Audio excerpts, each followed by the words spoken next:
Ohm's law. आज हम पढ़ेंगे ओम्स लॉ क्या होता है। The voltage across a conductor is directly proportional to the current flowing through it at constant temperature.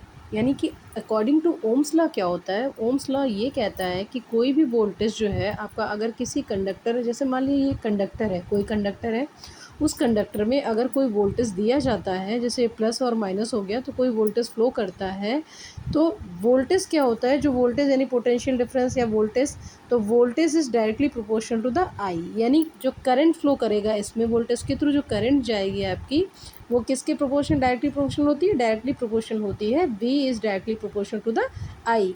यानी कि डायरेक्टली प्रोपोर्शन का मतलब ये होता है कि अगर हम वोल्टेज बढ़ाएंगे तो करंट भी इंक्रीज़ होगी, अगर हम वोल्टेज घटाएंगे यानी डिक्रीज़ करेंगे, अगर वोल्टेज कम होगा तो करंट भी डिक्रीज़ होगी।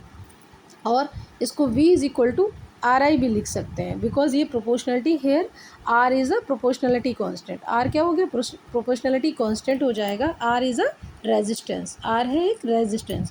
रेजिस्टेंस का मतलब ये उसके नाम से पता चल रहा है कि रेजिस्टेंस क्या होता है। रेजिस्टेंस यानी कि रुकावट डालना, है ना, किसी चीज़ को मूव करने से रोकना। तो जब इसमें इलेक्ट्रॉन फ्लो करते हैं तो उनकी जो है, उनको जो डिफ़िकल्टी होती है फ्लो करने में, तो वही रेजिस्टेंस होता है।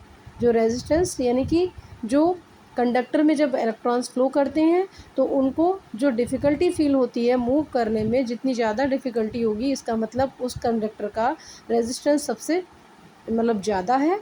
और अगर रेजिस्टेंस, अगर उनको डिफ़िकल्टी कम हो रही है मूव करने में, इसका मतलब रेजिस्टेंस कम है।